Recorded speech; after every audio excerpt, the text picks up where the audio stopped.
len e annabi nalaɗo sallllahu taala alayhi wa sallam jetten ɓesgu département de Podor fof e darde nde ɓe dari gila campagne o fuɗɗi ha ñalawma hande mo ganduɗa en keeɓi résultat ji élection meɗen hanki mo bannoɗen 17 novembre 2024 tawi fati koye suɓgo député ji à l'Assemblée nationale. Hade am arde e résultat o min gartat d'abord e to gummiɗen ɗo seeɗa, c'est important. Ko ardi fof coalition jamma ak njëriñ momin gondi o ko coalition mo ganduɗa jibina koye parti walla boog initiative parti mo suwato waɗede créé tawi ko le 9 décembre ɗum hebla Amadou Ba e yaadiɓe makko tawi kadi ko hebla ko wiya comité d'initiative o ardina ɗum ko docteur Cheikh Oumar Anne responsable politique e nder département de Podor. Ñande le 9 décembre le 12 décembre assemblée Foussa waɗa programmé élection le 9 septembre, le 12 septembre, Assemblée Foussa, waɗa programmé élection le 17 novembre. Entre le 9 septembre et le 17 novembre, timmani lebbi ɗiɗi. Ko hen kala ko golla ha résultat oɗo daña golla. Min mbaɗat félicité responsable du parti au fof. D'abord Amadou Ba en tant que responsable. Et yaadiɓe makko particulièrement Cheikh Oumar Anne tawi ko kanko waɗi dirigé ko wiyete ko le comité d'initiative jogorɗo wadde en place parti mo Amadou Ba yiɗi wadde créé e nder leydi ndi. Donc so tawi en ƴeewi ɗum en terme de résultat d'abord e nder leydi ndi fof hade men arde Podor eɗen mbawi wiide ko yettere Allah no feewi par ce que hay parti goto meeɗaka wadde créé e nder lebbi ɗiɗi suusi yaade compétition waɗoy élection ha dañi toon hunde. So tawi ɗum ɗo fof dañama on peut dire que d'abord jagguɓe ɗum ɓe renduɓe peeje ɗe pour yo parti o wot ko mawɓe ko jogiiɓe karallagal e banggue politique mais kadi aɓe jogui cuusal koɓe mbaɗata ko ɗum waɗi dañƴen ko hande. Donc globalement kala ko wawi wiyede e résultat coalition jamma ak njëriñ eɗen mbawi wiide ko coalition mo ganduɗa dañi hande résultat satisfaisant parce que so tawi neɗɗo waɗi créé en moins de 2 mois parti wino waɗa hen élection a yettat hen Allah ganda ko dañƴa ko fof ko gueɗal ko teddugal leydi Sénégal fof teddinirimo ɗum. Sen garti e Podor aussi en jettat d'abord mawɓe ardiɓe coalition jamma ak njëriñ e nder Podor kamɓe fof en pawat jettoro o e docteur Cheikh Oumar Anne tawi ko kanko ardi coalition e nder département de Podor d'abord e investiture o ɓe cuuɓima sukaɓe kamɓe fof renduɓe parti o e nder Podor woni maire uji ɗi woni cadre uji ɗi ɓe nandiri ɓe jaaɓi hay goto fusani après suɓgo ngo. So wona nannoɓe miijo ko sukaɓe jogori suɓede jalti mais kamɓe darinoɓe sara Amadou Ba ɓe fof kamɓe nandiri ɓe mbi mbaɗen sukaɓe ɓe yeeso taw aɓen gandi kamɓe kala moni fof ina wawno wonde candidat kadi so woni candidat ko daña ko dañete par ce que ko kamɓe jeeyi résultat oɗo mais labde mabɓe reedu e yaajede mabɓe ɗum tagui ɓe mbi gardinen sukaɓe ɓe tawde eɗen gandi kamɓe kala aɓen dawanno men e kala saaha te eɗen gandi sukaɓe ɓe enen nehiɓe enen jangguiniɓe en jii aɓe golla donc il foti hande gardinen ɓe kette yeeso. Donc min mbaɗat félicité kamɓe fof maire uji ɗi mi yiɗa wadde cité mami artoy peut être e commune aji ɗi mais min mbaɗat félicité min beltonoɓe e choix o e liggey mabɓe aussi par ce que eɗen gandi hande parti gonɗo opposition weeɓani hay hunde weeɓantama mais ɓe darima ɓe mbaɗi hen jawɗele mabɓe e tampere mabɓe ha résultat oɗo daña. So tawi min garti nak e gardiɗo ɗum fof woni Cheikh Oumar Anne en beltantomo jettonen mo saabu hande son ƴeewi département de Podor configuration mo joguino o ene gonduɗen e APR nde heewi no gulali heewi no jeddi mais hande Allah lerni e kadi Allah lerniri no ɓuuri welde ni saabu kanko omo wawno wonde en compétition mais labde makko reedu o wi mi wonta mais o ƴeewi sukaɓe makko o wi yo kettu yeeso te sukaɓe ɓe hande dañi oɗo résultat mo ganduɗa ha Sénégal fof nana yeeɓa ɗum par ce que selon les estimations ɗi keɓɗen département de Podor goto coalition jamma ak njëriñ gagni ɗum ko honneur département o fof mais ko teddugal makko kanko cuusɗo ardinde sukaɓe ɓe o dari sara mabɓe e yaadiɓe makko fof eɗen jetta Allah eɗen jettaɓe. So en gare résultat ji ɗi gila hanki bureau ji vote ɗi waɗi fermé 18 heures les résultats provisoires gila hanki bureau ji vote ɗi guddi 18 heures minen amin jogui des équipes techniques ɗi ganduɗa kamɓe mbaɗata collecté aɓe totta amen hanki à 2 heures du matin amin gandi min gagnima mais comme aussi minen commune républicain ji kadi komin yiɗɓe kala ko waɗe yo laaɓe min jiiɗa jeddi gila nden min goppi aɓe liggo en relation avec nos plénipotentiaires chaque arrondissement fof won joɗani toon coalition jamma ak njëriñ kañum e sous préfet o liggodirta dendagal ko ɓe keɓi ko fof min ndendini min mbaɗi compilé ɗo to kalanmi ko laaɓi selli hay hunde heddaki ko yettaki e to foti yettade ɗo e banggue résultat. Cela veut dire ko jogormi ko haalde kala ko neɗɗo fawti hen ko wona ɗum ko an waɗi fabriqué kaki ma, mais hay bureau goto walani ladde wona information ngaji poɗɗi heɓede ɗi fof e information ngaji ɗi min keeɓi e technicien ji amen ɗi totti amen min mbaɗi ɗum confronté min pondidiri ɗum e plénipotentiaire mo ganduɗa o sur le plan administratif kanko joddoto e sous préfet wadde ko sous préfet o heeɓi ko kañum heɓata min tawi fof ina hawri so tawi en calculi arrondissement ji nayyi ɗi Kaskas Gamaji Saare Salde Thile Boubacar min tawi woni 45 ujunere e temedde ɗiɗi e capanɗe jeegom e tati woni 41 263 voix rewɓe hen ɓe dañi ko capanɗe tati e jeeɗiɗi e temedere woni 37 100 voix ɗum ko deux parties ɓurɗi wonde dowɗi coalition ngaji ɓurɗi wonde dowɗi keddiɗi ɗi fof amin jogui résultat mais pour raɓɓiɗinde tan haade koye conférence de presse gonɗen pamon ɗum nde min mbaɗi ɗum nde min mbaɗi la différence woni holko min ɓurodiri min tawi oɗo saaha mo tolniɗen amin ɓuriɓe ko fote ujunnaje 4 e temedere e capanɗe jeegom e tati voix wawa ɗon ɓurde lerde wawa ɗon ɓurde labde te kadi hay hunde heddaki ko foti yaltude. Donc cela veut dire que département de Podor jaɓi coalition Jamma ak Njariñ jaɓi suwaji mo coalition on waɗi jaɓi darde darande nde jaɓi liggey Cheikh Oumar Anne e yaadi makko fof hokki oɗo résultat mo gonmi haalde ɗo yen ko résultat provisoire parce que résultat définitif waɗa ɗum proclamé ko tribunal Podor nana hen e liggo e commission de recensement ɗum yimɓe fof ne gandi no yarata peut être ɗo e 48 heures au plus tard ma yaltu mais hande kala état major politique ina jogui ɗiɗo résultat ji ko gonda e amen walla mbasa wondude amen amin mbawi artude e détail par arrondissement fof mais yon gandu hande Allah waɗi département de Podor suɓima coalition Jamma ak Njariñ kañum ari yesso e oɗo résultat mo kalmi joni joni tawi ko ɓuuri dewɗo e makko ko woni ujunnaje 4 pawɗe voix. Donc cela veut dire que kala ko wawi wonde hayso won buriyel gotel par hasard yejjituno wawa wadde différence parce que ko nafanno ko e arrondissement ji ɗi fof nan ɗo waɗa compilé te min keeɓi résultat ji ɗi koɗo laaɓi par ce que min keeɓi ɗum koye sous préfecture uji ɗi en relation avec nos plénipotentiaires ɓe ganduɗa kamɓe mbatta représenter la coalition Jamma ak Njariñ. Donc somi haali résultat ji ɗi min mbaɗat tirer les conséquences uji ɗi woni d'abord nde campagne o waɗata enen fof en jii won saliɓe suɓgoji ɗi coalition Jamma ak Njariñ waɗi ɗi no ɓe cali nde ɓe kolliti ɗum ɓe kaali ɗum ɓe gandini wonde goo minen komin waɗaɓe sacrifié ɓe mbi minen yaaduɓe amen mawɓe yaaduɓe amen ɓe min jiiɗa reftude e koɓe mbiɓe ko mais ɓe kollini ɓen mataw ko hulɓe te ɓen ina gandi ko mbaɗanno ko minen kadi amin gandi komin mbaɗanno ko mais min gartata e détail e cormami curtumami mais ko selli ko ɓe mbino so tawi sukaɓeɓe kawiɓe ɓe goppat politique walla ɓe mbaɗoya émigré hande résultat o holliti hay jeddi ala hen ko coalition Jamma ak Njariñ hawi amin mbaɗa ɓe invité engagement moɓe ƴettuno konnguɗi ɗiɓe kalnoɗi e campagne o nen e vidéo ji ɗi ɓe mbaɗa ɗum respecté ɓe jaɓa. Deuxième conséquence momin mbatta tiré jeddi ɗi kewino gulali ɗi kewi haala ka heewi nde tawno kala nde yimɓeɓe poɗodiri ina heewi parti mo ndendinɗen o waɗa masalaha ha yimɓeɓe garta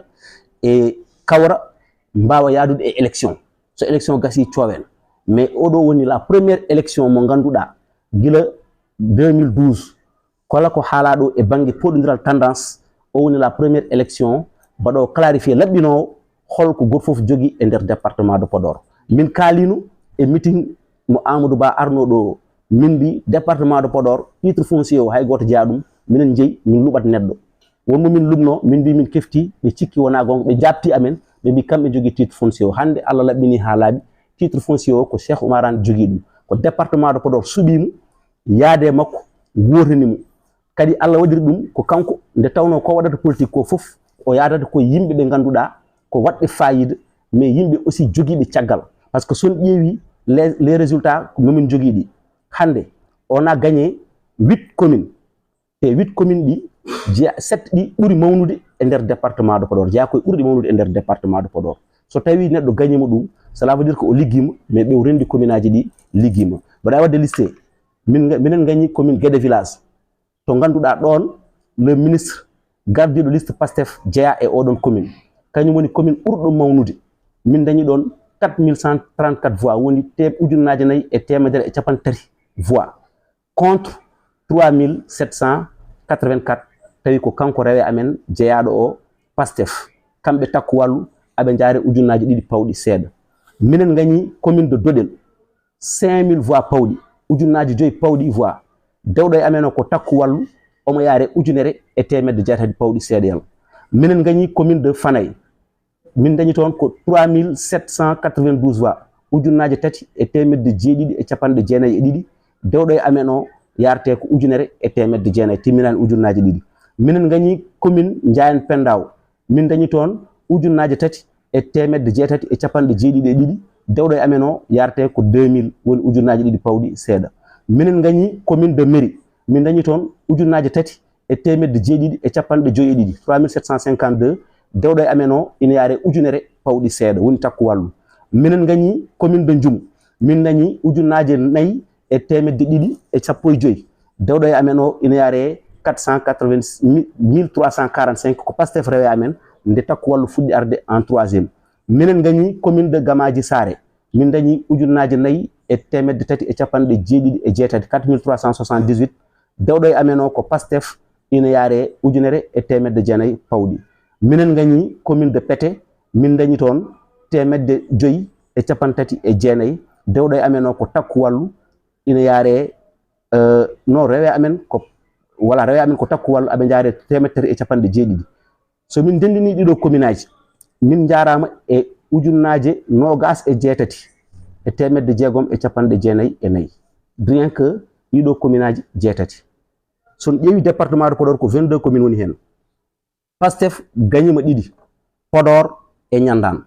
minen min gañima jeetati ɓurɗi mawnude ɗi donc cela veut dire que hayso yimɓeɓe mbaɗano calcul de manière très claire et nette minen jalti premier Allah waɗi kadi ɗiɗo commune aji non seulement ko commune aji mawɗi mais écart o ina mawni commune aji ɗiɓe gañiɗi non seulement écart o mawnani ko commune aji pamɗuɗi a walalde hen demetene ɗiɗon les écarts ne sont pas aussi importants mais joni firti ko hande ko département de Podor fof wurani ko Amadou Ba yaadi koye coalition Jamma ak Njeriñ ɗum noon firti ko hande en jaɓat ganden min mbaɗaɓe kadi invité kamɓe heddiɓe yo mbaɗ men félicité ɓe mbaɗa reconnaître défaite mabɓe ɓe ganda ko ɗo Allah hanni par ce que nguɗo polgu au delà de lernude ko wonno ɗo e département hakkude kamɓe wiɓe ɓe jaɓani jaɓɓal ngal min jaɓɓatnogal ɓe cali yaltuɓe taw yimɓe e yaltuɓe yaɓe Pastef ɓe fof Allah hollini hande département o yaadi koye Cheikh Oumar Anne so tawi ɓe mbawani woppude politique kam yoɓe jaɓ ɓe mbaɗa reconnaître ɓe ganda ko Cheikh Oumar Anne woni hoore kañum kadi département o ardini conséquence goɗɗo momi mbatta tiré o aussi pour terminer woni son ƴeewi kala gumminoɗo e men eko jaɓɓal mo jaɓɓanɗen ngal yeehi taw toye Pastef Allah waɗi o fiyama cuuɗi mabɓe piggal musgal jarani ko mbeɗa arte hen mais son ƴeewi responsable uji on ƴeewi maire uji ɗi saliɓe yaadude eko jahannoɗen ko pour nde yaade yiiloyade ko ɓuuri to e Pastef non seulement ɓe dañani ko ɓuuri mais Allah waɗi aussi ɓe piyamo ɗum holliti ko population département de Podor ina yaadi e heddade e opposition ina yaadi e rende ndimagu muɗum ina heftini ko ɓeeɗo responsable uji wonnoɓe ɗo guila hanki gone liggade ko mais kadi jaɓani walla yiyani hoore mum eko Pastef woni ko e gollade ɗum tagui hande ɓe kolliti koye mabɓe e oɗo élection mo ganduɗa lernani men ko heewi lernani men hakkude men e ɓeeto jaaɓe takku wallu mais lernani men kadi hakkude men e ɓeeto yaaɓe to Pastef Allah jarama on jarama ɗum jinnomi wadde déclaré en pulaar. D'abord je commencerai par rendre grâce à Allah et remercier la population du département de Podor pour avoir accepté d'abord la coalition Jamma ak Njeriñ, vous l'avez vu dans nos activités durant la campagne, mais pour avoir également choisi la coalition Jamma ak Njeriñ au soir du 17 novembre 2024. Je vais revenir sur les résultats. En attendant, je voudrais quand même repréciser que la coalition Jamma ak Njeriñ est née d'une initiative qui a été lancée le 9 septembre 2024 par un collectif de cadres autour du président Amadou Ba pour véritablement mettre en place un parti politique. Donc,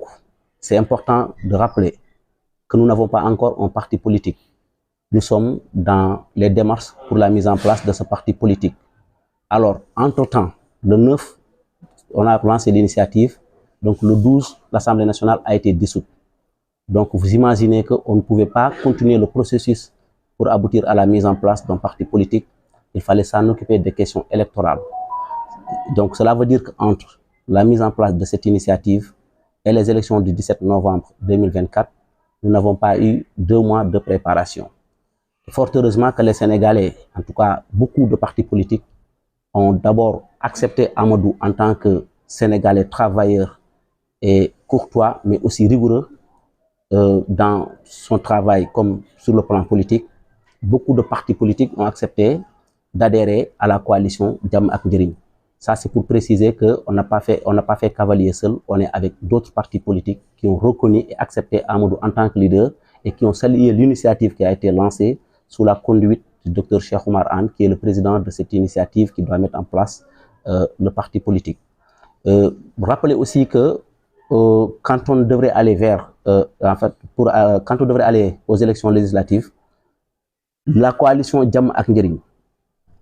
le président, en relation avec les responsables du département de Podor, sous la conduite de Dr Cheikh Oumar Anne, ont décidé à l'unanimité de porter leur choix sur la jeunesse du département de Podor. Je pense que nous sommes, en tout cas, le seul département où des jeunes de mon âge ont été investis pour diriger la liste départementale.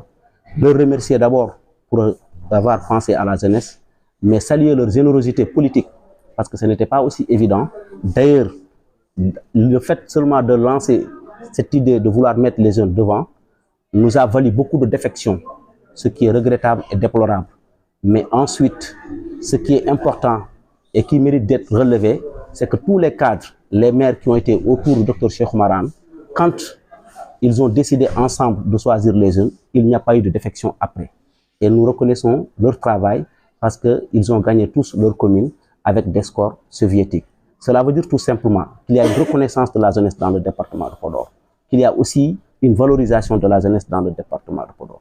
Et les faits sont tels qu'elles sont. C'est-à-dire qu'aujourd'hui, la coalition Jàmm ak Njariñ de Amadou Ba a été dirigée par moi-même, Moussa Hamadi Sarr, tête de liste départementale, accompagné de Nafi Kane. Il y a d'autres investis sur la liste nationale. Peut-être je vais y revenir. Mais ce qui est important, nous avions en face la coalition Takku Wallu, qui est aujourd'hui la deuxième force politique du département, dirigée par Abdoulaye Daouda Diallo, qui se réclamait comme coordonnateur du département de Podor. Les faits, vous les savez, vous les connaissez tous. Il y a longtemps, il y a une bataille de Podor que tous les Sénégalais connaissent. Mais nous n'avons jamais eu la chance de se confronter pour savoir véritablement qui est le vrai maître des lieux. Et cette belle occasion, qui est les élections législatives, nous a permis de clarifier, effectivement, pour savoir Podor, qui est le vrai maître. Cheikh Oumar Anne, en tant que leader, accompagné de tous les cadres,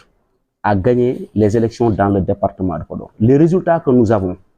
ce sont des résultats compilés de l'ensemble des 4 arrondissements du département de Podor. C'est des résultats que nos techniciens d'abord, nos équipes techniques, ont envoyés, mais également confrontés aux données dont disposent actuellement tous nos plénipotentiaires dans les 4 arrondissements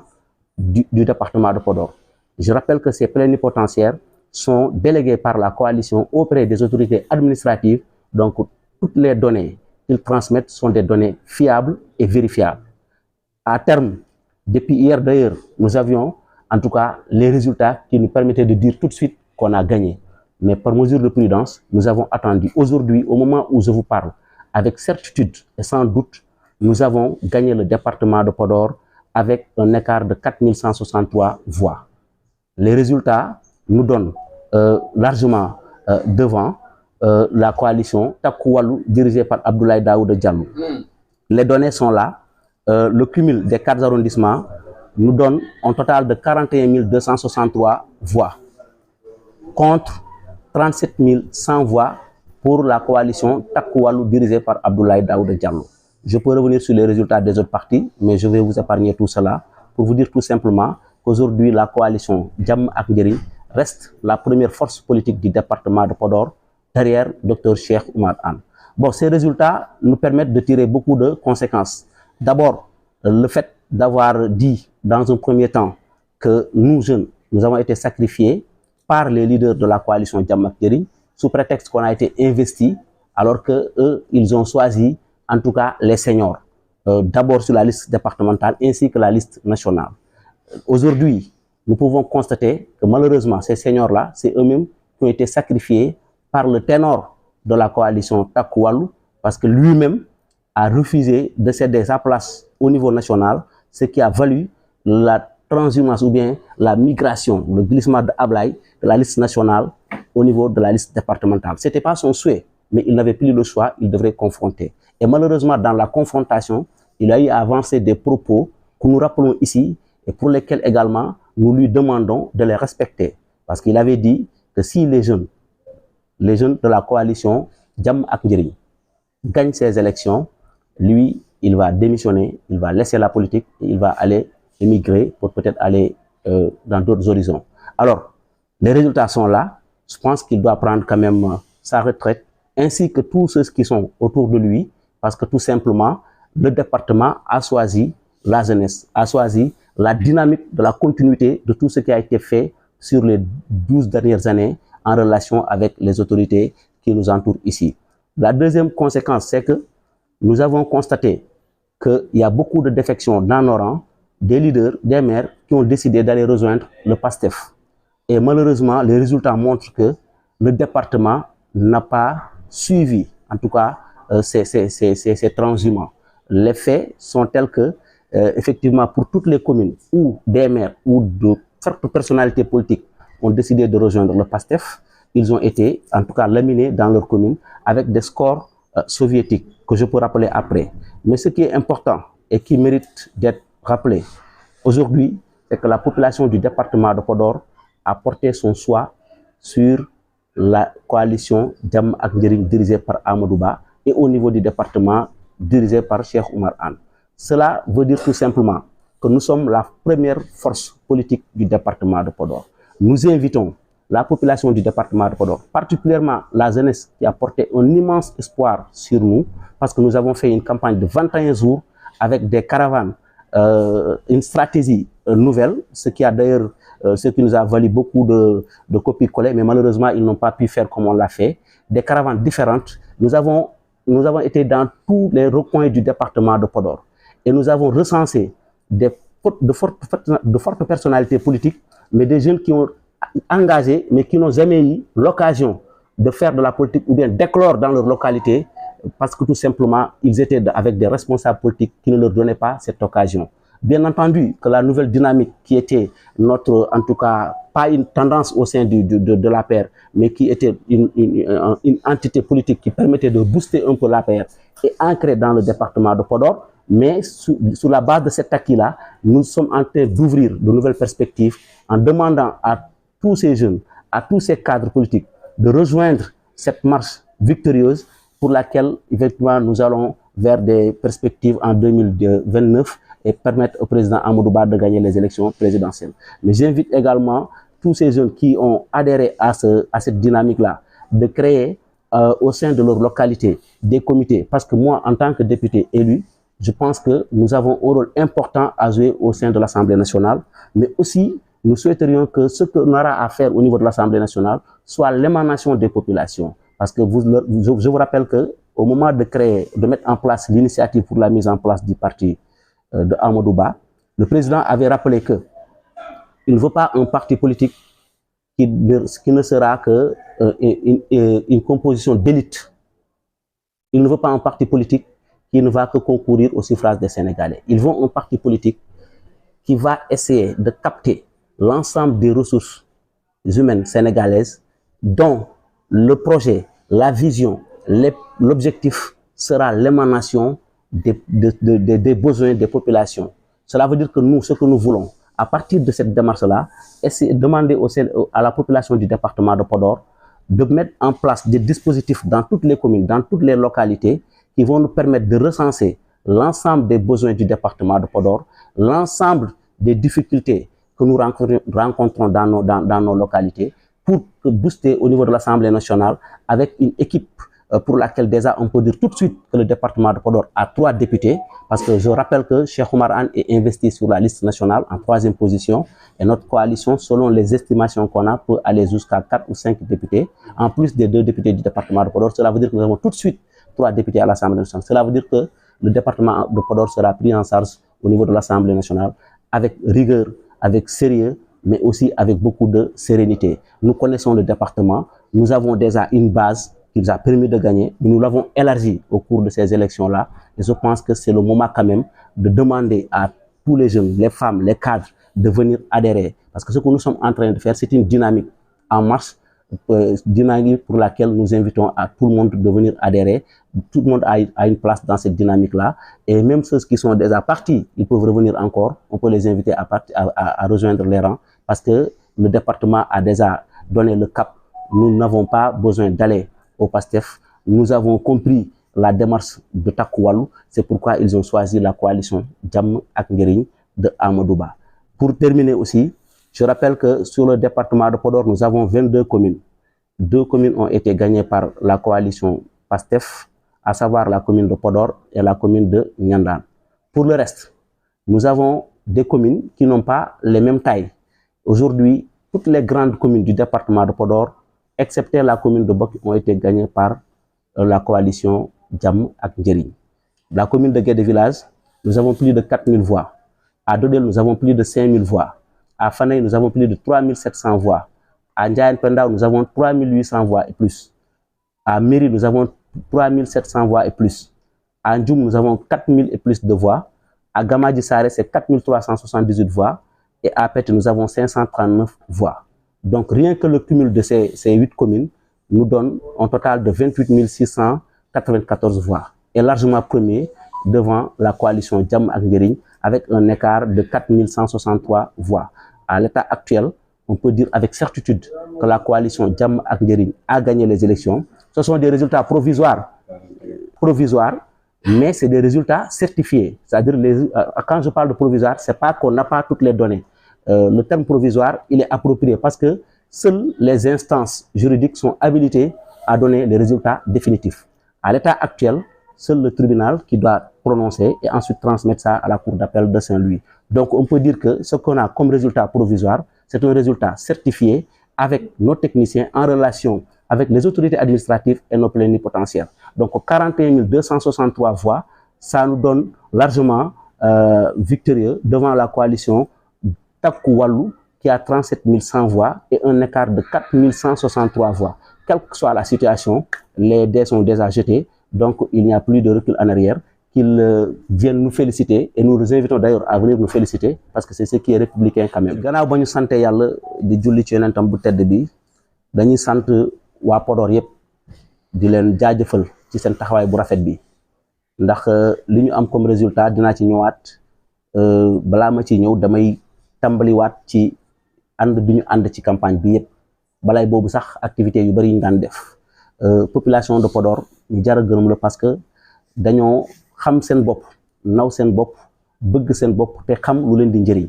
moo tax tey ci résultats yi wane na ni ñoom xam nañu fi ñu war a jublu dañ leen di gërëm di leen sant ñoom ñëpp xale yi mag ñi ndaw ñi ak cadre yëpp vraiment dynamique bi ñu fi gis tey wane ni Podor am nañu fulla am nañu fayda te it mën nañu nangu waaye it mën nañu bañ résultats yi ñu am tey def ñi permettre d'abord ñu ñëwaat ñu delluwaat ci li fi xew su ngeen xoolee coalition bi gagné tey département de Podor muy coalition Jamm ak Njariñ mu ngi sosoo ci benn initiative bu ñu lancé le 9 septembre 2024 initiative boobu dañ ne woon nañu jiital Cheikh Oumar Anne moom ak yeneen cadre ñu xool naka la ñu mën a dem pour créer benn parti politique boo xamante ni Amadou Ba moo koy jiite diggante ba ñu créé ba ñu lancé initiative bi ñaari fan moo ci tegu le 12 septembre président de la République dissoudre assemblée nationale ñu tas assemblée nationale boobu nag la ñu suspendre yooyu nañu waroon def tournée yi ñu waroon def pour mën a créer parti bi yëpp jublu ci élection législative yi ñu waroon def le 17 novembre dañu muy jàll démb alors loolu dama jàngat bi ñu ci am mooy amuñu temps wala jot peut-être def lépp lu ñu waroon def ba am ancrage boo xamante ni day permettre ñu naan coalition bi war na jiitu wala war na jël deuxième wala war na jël troisième ñun dañoo gëm suñu bopp gëm ki nga xamante ni moom mooy suñu président ak suñu ay leader yëpp ñu sóobu ci xeex bi yàlla mooy ñu ci ndam boo xamante ni dañ koy santé yàlla mais dañ koy santé Sénégal yëpp parce que bu ñu apprécier résultat national bi yëpp su ngeen xoolee suñu jaar-jaar ak durée bi nga xamante ni moom la ñu lancé initiative bi ak élection yi kon war nañu mën a nangu ne ay jàmbaar dëgg fa nekk te mën nañ politique yàlla may na leen ndam su weesoo loolu aussi damay gërëm di sant ñi nga xamante ni ñooy leaderu coalition jàmm ak njëriñ fii ci département de Podor mënoon naa lim damay bañ a juum mais dafay ay leaders yoo xamante ni dañoo bëgg seen bopp naw seen bopp moo tax ñoom ñëpp ñu bootu ci ginnaaw docteur Cheikh Oumar Anne mi nga xam ne moom mooy tey le responsable du départemental ci coalition bi ñu dimbali ko ci kenn ku nekk def ci li nga mën sa doole sa alal sa am sa xam-xam ba yàlla may ñu ndam bi ñu am ñun nag ndaw ñi dañuy gërëm Cheikh Oumar Anne di ko sant bu baax te it di ñaan yeneen leaders yi nekk ci yeneen parti wala coalition yi nañu nangu te ñëw jàngi si parce que jàng du weesu yàlla dogal na Cheikh Oumar Anne académicien la ci politique parce que lu muy teg yëpp su koy teg bu fekkente ni yow jege woo ko da ngay yaakaar ne moom dafay saaraan di dem waaye lépp lu mu teg scientifique la point par point boo ci tegee sa tànk di nga xam ne waa ji fu mu jëm fu mu jublu yiwaa ngi foofu teraanga ngi foofu ndama ngi foofu ñun ndawi département de Podor dafa am fu ñu bokkoon ñu am lu ñu gis lu ñu neexul ñu ñëwaat ànd ak moom ci waxam lañ ànd ak moom mais bañ dalee ànd ba tey ndam rek lañ ciy am ba bii ci mujj nii mooy élection législative yi donc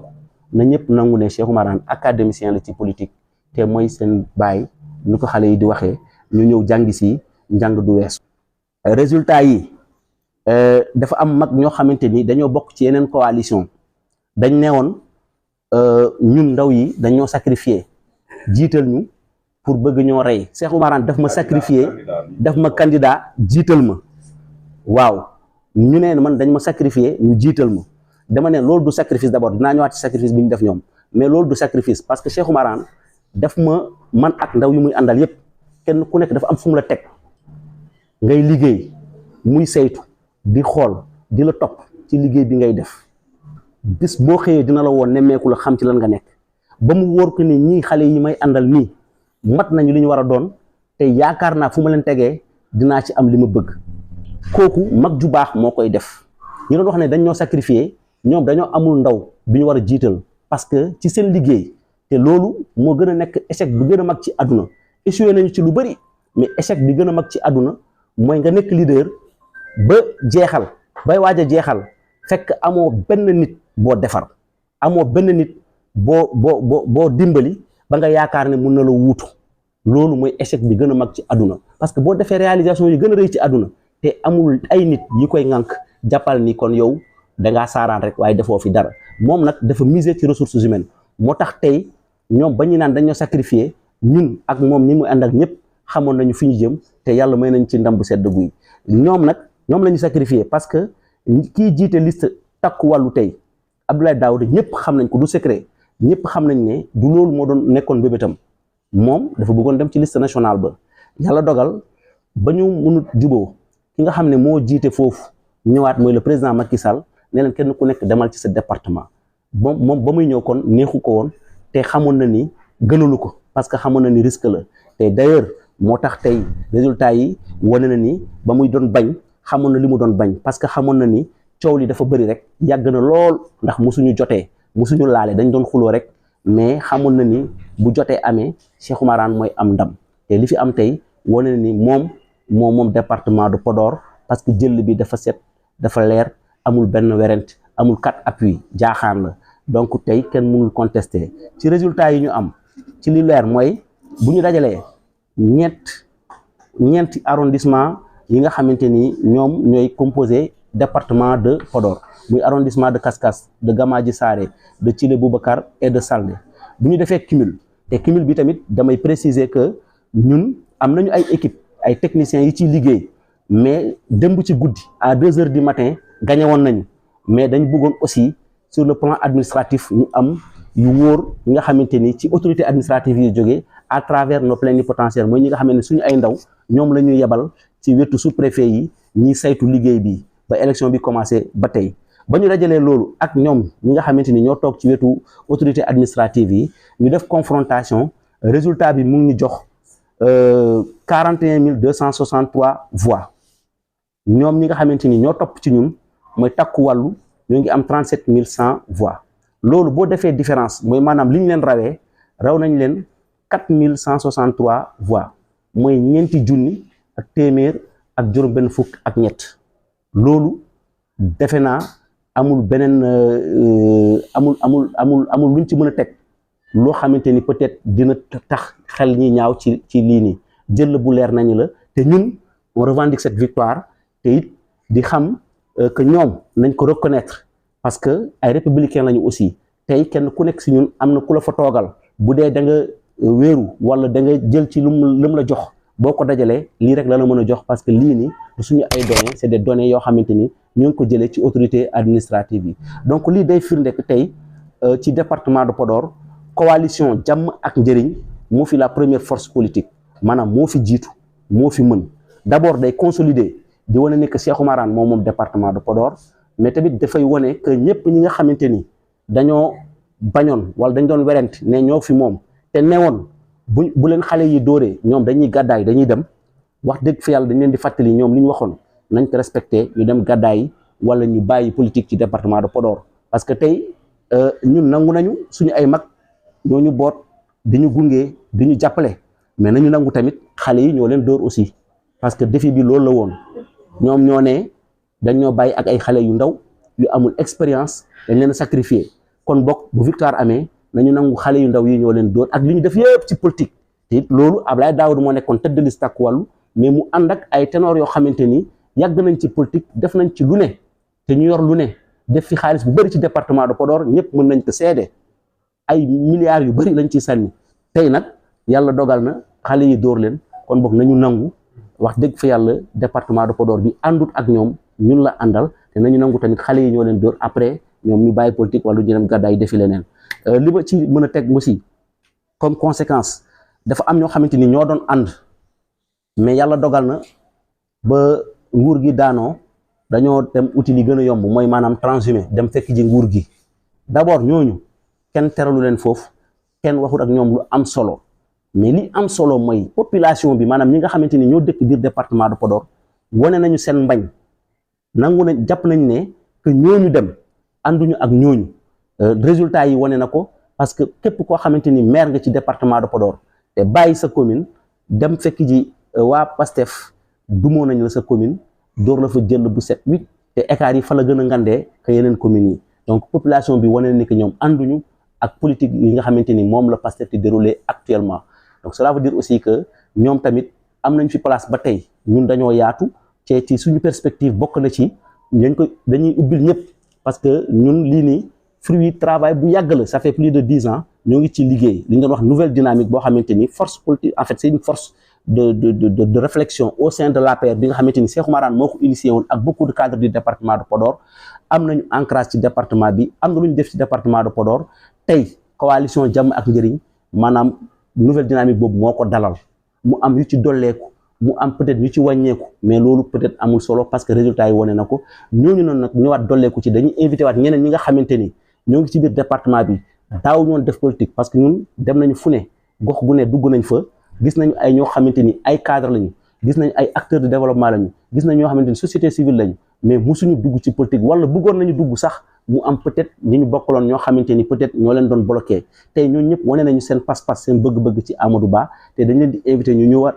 bokk ci li ñu nekk di defar ba suñu defee parti bi kenn ku nekk dina fa am place boo xamante ni dina la permettre yow tamit fi nga bokk nga liggéey fa di wax xale yi dañ leen di jaajëfal mais li ñu def ci campagne bi moom la ñu bëgg ñu continuer c'est-à-dire initiative yi ñu doon def ci dëkk yi dëkk bu nekk ñu def fa comité ñu def remontée d'information ñi xool li nga xamante ni moo fa manqué ñun ñi nga xamante ni ñooy élus yi buñ demee assemblée mën fa taxawal département Podor taxawaay bu mucc ayib parce que yéene nañ ko population bi gis nañ seen taxawaay te it bëgg nañ leen bëgg koo xamante ni dañoo bëgg buñ demee assemblée ñëpp xam ne Podor am na fa njëriñ dina am sax d'ailleurs parce que boo xoolee yàlla dogal na tey Podor am na ñetti département bien que Cheikh Oumar Anne est sur la liste nationale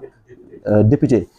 bien que Cheikh Oumar Anne est sur la liste nationale moom moo fay 3e dana jàll suñu coalition dina am lu ëpp loolu mais ñun ñi nga xamante ni ñoo nekk ci liste départementale bi ñaar lañ donc déjà Podor est bien représenté à l'Assemblée nationale ce qui veut dire que aujourd'hui lépp loo xamante ni mooy seen mbëbët dinañ ko fa yóbbu waxal leen xeexal leen ba lépp li nga xamante ni mooy saafara bi ñu uti ko fu ñu ko war a wutee indil ko waa département de Podor loolu laa ci bëggoon teg